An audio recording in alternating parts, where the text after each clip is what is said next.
Саламатсыздарбы? Аты жөнүм Бекрисулов. Кыргызстанда кундуздар кайра пайда болду деген маалыматтар буюрса чыгып баштады. Негизи буга чейин кундуздар жоголуп кеткен болчу. Бирок акыркы могу жума ичинде 2 учур катталды. Бул биринчиси Чүй дарыясынын жээгинде, анан балыкчыда ошо кундуздардын жүргөндүгү байкалган видеолор чыгып баштады да. Бул кундуздардын жоголуу себептери, бул биринчи эле аңчылык, мыйзамсыз аңчылык, анын терисине кызыгып көптөгөн аңчылыктар болуп, кескин сан азайды. Экинчи жашоо чөйрөсү бузулду, тагыраагы кундуздар таза сууда жашайт. Суунун сапаты бузулду, ал жактагы алардын азыктары азайды. Көлдүн жээктери баягы эгин талааларынан чыккан баягы химиялык жер семиргичтердин негизинде ошол алар эрибей калып, дыйкандар эгин талаасын сугатуу учурунда сугарып, ошол химиялык жер семиргичтер чоң сууларга кошулуп, суунун сапатын бузду. Суунун сапатындагы өсүмдүктөрдү, балыктарды ууландырып, аларды жеген кундуздар иммунитети төмөндөп, алардагы баягы жоголууга себепчи болду десек болот да.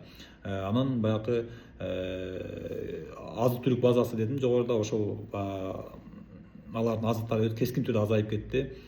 Кичи ГЭСтер курулуп баштады. Көптөгөн адам баласынын курулуш чарбалары жүрүп, суунун нуктары бузулду, токойлор кыйылып кетти. Ошонун негизинде кундуздар мындай жоголуп кетүүгө себеп болду. Бул түз фактор болсо, эми кыйыр факторлор бар. Бул кыйыр факторлор чабандардын дагы ошол же болбосо жергиликтүү элдердин, кундуздар жашаган аймактагы жергиликтүү элдердин иттери ачка, жолбун иттери болду, көбөйүп кетти, иттер ачка калды. Анан алар өздөрүнүн куштарын тойгузуу максатында ошол табигый инстинкт ойгонуп, кундуздарды кууп, кармап жеп, аларды өлтүрүп жоготуусуна себеп болду десек болот да.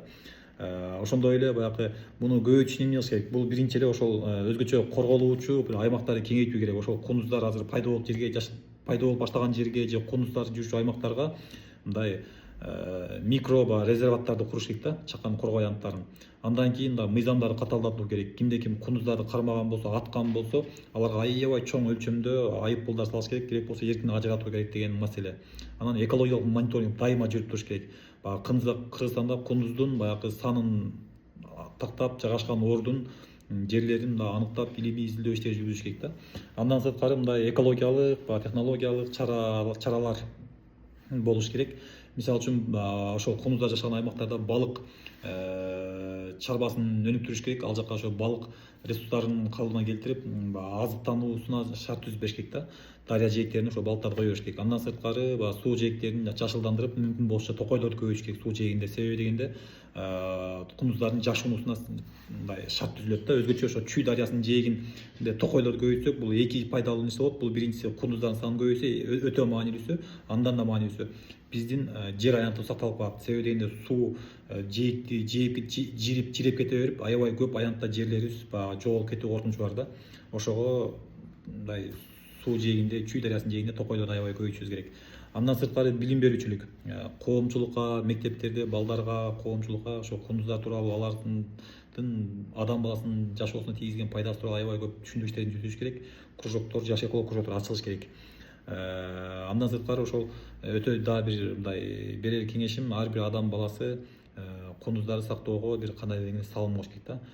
Мамлекет деңгээлде керек болсо ошол Кыргызстанда атайын мындай фермерлер ачып, мындай фермалар ачса ошол кундуздардын санын көбөйткөн атайын чакан фермалар иштесе, өзгөчө той эчки, аркар кулжалардын санын көбөйткөн фермалар иштеп иш алып барса, мен ойлойм аябай сонун болмок. Себеби Бразилияда атайын ошол эмелер бар, крокодилдердин санын көбөйткөн фермерлер бар да. Ошол сыяктуу бизге дагы бизнес тармагына жол ачса, мен ойлойм пайдалуу болмок деп.